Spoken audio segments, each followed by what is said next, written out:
মনুষ্য জীবনের উদ্দেশ্যটা কি? মনুষ্য জীবন কি সুযোগ দিচ্ছে? মনুষ্য জীবনের উদ্দেশ্য কি? মনুষ্য জীবন ভগবত ধামে, হ্যাঁ, ভেরি গুড, ভগবত ধামে ফিরে যাওয়ার সুযোগ প্রদান করে। তাই প্রতিটি মানুষের কর্তব্য কি? ভগবান শ্রী বিষ্ণুর শ্রীপাদপদ্মের সেবায় যুক্ত হওয়া। প্রতিটি মানুষের কর্তব্য হচ্ছে ভগবানের শ্রীপাদপদ্মের সেবায় যুক্ত হওয়া। যখন সেই ভগবানের শ্রীপাদপদ্মের সেবায় কেউ যুক্ত হয়, তখন কি বুঝতে হবে? তাদের জীবন সার্থক। তোমরা কে কে ভগবানের সেবায় যুক্ত হয়েছো? ভগবানের শ্রীপাদপদ্মের সেবায় যুক্ত হয়েছো? Very good, very good. তাহলে তোমাদের জীবন সার্থক হতে চলেছে। মানুষের জীবন একটা অপূর্ব সুন্দর সুযোগ নিয়ে আসে, সেই সুযোগটা সদ্ব্যবহার করাটাই হচ্ছে কর্তব্য। ভগবানের সেবায় যুক্ত হওয়াটাই এই জীবনের চরম উদ্দেশ্য। কালকে আমি বলছিলাম, মানস দেহ গেহ যো কিছু মোর অর্পিলু তুয়া পদে নন্দ কিশোর। এই ভগবত ভক্তি স্বাভাবিক, এই ভগবত ভক্তি স্বাভাবিক। স্বাভাবিক কিরকম? স্বাভাবিক মানে স্বভাবগতভাবে যেটা আমরা আপনা থেকে পেয়ে যাই, সেটা হচ্ছে স্বাভাবিক। যেমন আমরা দেখতে পাই একটা মানুষের, একটা শিশু, সে কিছুক্ষণ পরেই, কয়েক মাস পরেই হাঁটতে শুরু করে, তাই না? এই হাঁটার প্রবৃত্তিটা মানুষের স্বাভাবিক।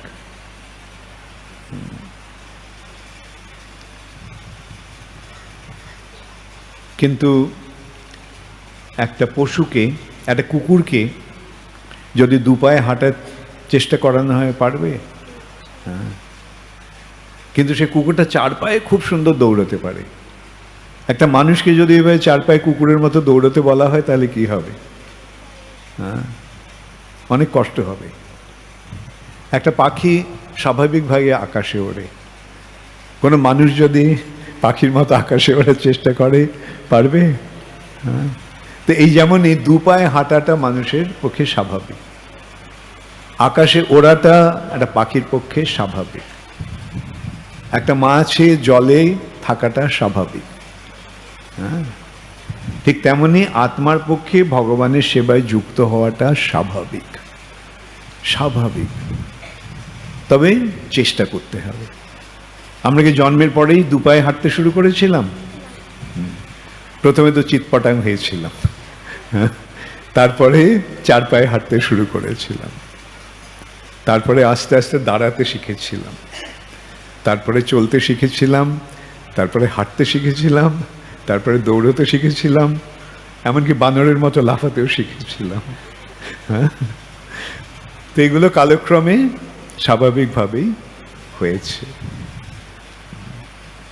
তো ঠিক তেমনই এই আত্মার যে স্বাভাবিক প্রবৃত্তি ভগবানের প্রতি ভক্তিপরায়ণ হওয়া, তার প্রথম দিকে একটু অনুশীলনের প্রয়োজন হয়।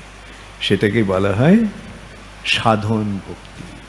এই যে আমরা বলি 16 মালা জপ করো, 4টে নিয়ম পালন করো, ভোরবেলা সূর্য ওঠার আগে উঠে পড়ো, এগুলি কি কেন বলা হচ্ছে? এগুলো আমাদের স্বাভাবিক প্রবৃত্তিটাকে ফিরিয়ে আনার জন্য।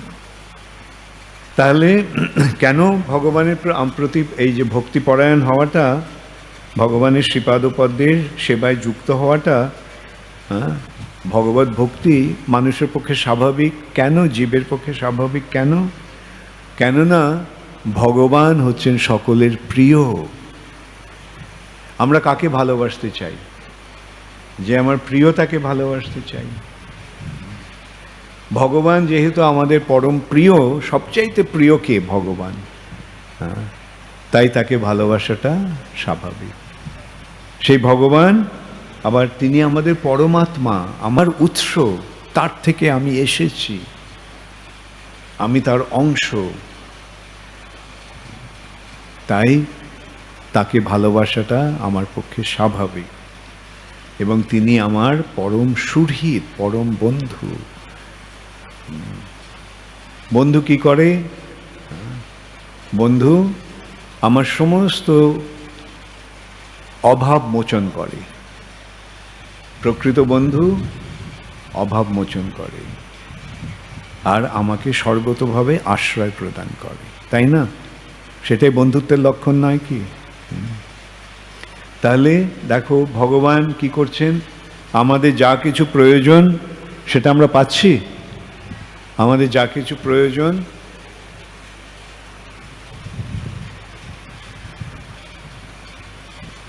সেটা কে দিচ্ছে? ভগবান দিচ্ছে, তাই নয়? এই যে আমি জলটা খেলাম, জলটা এলো কোত্থেকে, আমি পেলাম কোত্থেকে? ভগবান দিয়েছেন। এই যে আমি শ্বাস নিচ্ছি, এটা কে দিয়েছে? অক্সিজেনটা ভগবান দিয়েছে। আমি কি বলেছি ভগবানকে যে ভগবান অক্সিজেন দাও? জল দিতে, জল দেওয়ার কথা বলা হতে পারে, হ্যাঁ, জলের কথাও চায় না। যেমন খ্রিস্টানরা বলে give us our daily bread, আমার দৈনন্দিন রুটিটা জুগিয়ে দিও। কিন্তু কেউ বলে না যে ভগবান, হ্যাঁ, আমার খাবার জলটা পাঠিয়ে দিও। স্বাভাবিকভাবে এটা আমরা গ্রহণ করে নিয়েছি। সেই সূত্রে প্রভুপাদ কি বলছেন, যে ভক্ত ভগবানের কাছে চায় না যে ভগবান এটা দাও ওটা দাও, কেন? ভক্ত দেখছে ভগবান সকলকেই দিচ্ছেন। হ্যাঁ, একটা হাতি কত খায়? হাতিটাকে বলে, হাতিকে বলতে হয় god give us our daily banana plant? হ্যাঁ, না, হাতিটা না চাইতেই ভগবান দিয়ে দিয়েছে। কারোর এই ইয়েতে পশু পাখি কীট পতঙ্গ কারোরই কোনো খাওয়ার অভাব নেই, সকলের খাবার রয়েছে, না চাইতেই পেয়েছেন। তাহলে আমি যদি ভগবানের সেবা করি, ভগবান আমাকে দেবেন না?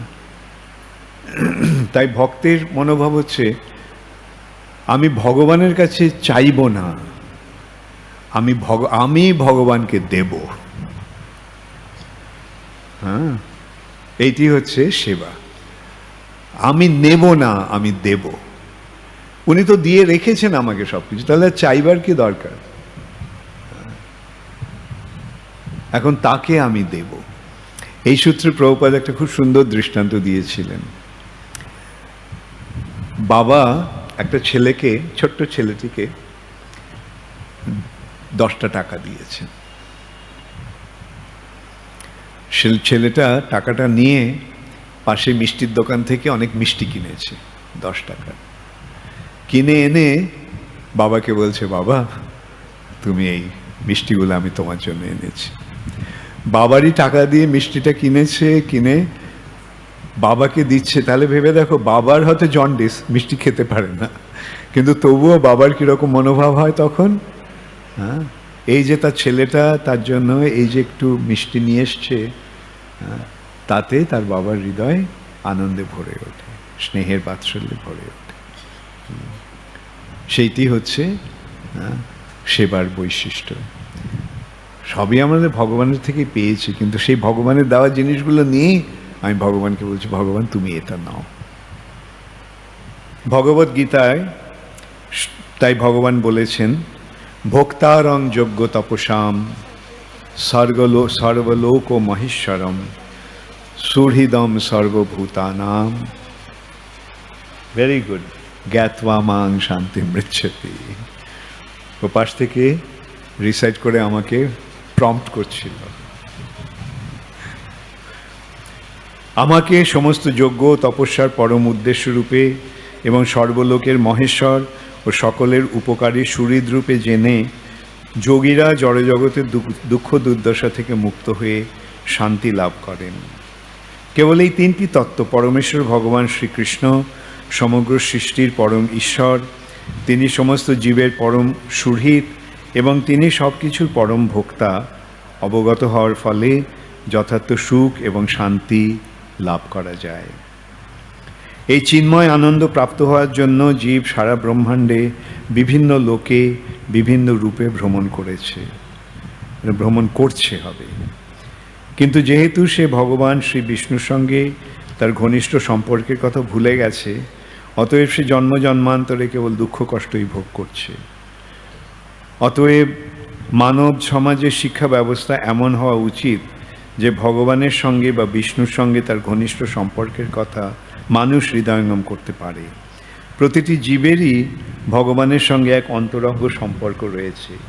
তাই মানুষের কর্তব্য শান্ত রসে ভগবানের মহিমা কীর্তন করে, অথবা দাস্য রসে ভগবানের সেবা করে, সখ্য রসে শ্রীকৃষ্ণর সঙ্গে বন্ধুত্ব স্থাপন করে, বাৎসল্য রসে পিতামাতার মতো শ্রীকৃষ্ণকে লালন পালন করে এবং মাধুর্য রসে শ্রীকৃষ্ণের প্রতি নিবিড় প্রেমপরায়ণ হয়ে শ্রীকৃষ্ণের সঙ্গে নিত্য সম্পর্ক স্থাপন করা।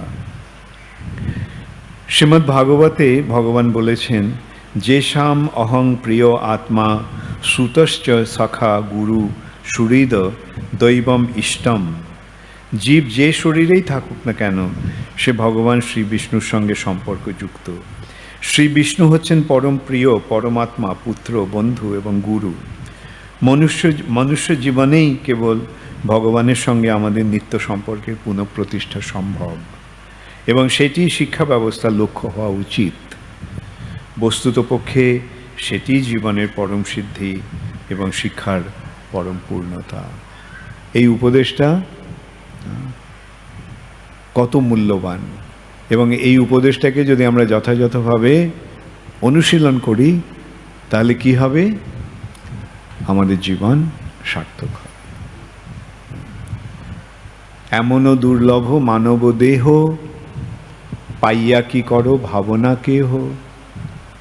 ভক্তিবিনোদ ঠাকুর বলছেন, এই যে দুর্লভ মনুষ্য শরীর পেয়েছ, আর ভাবনা কি?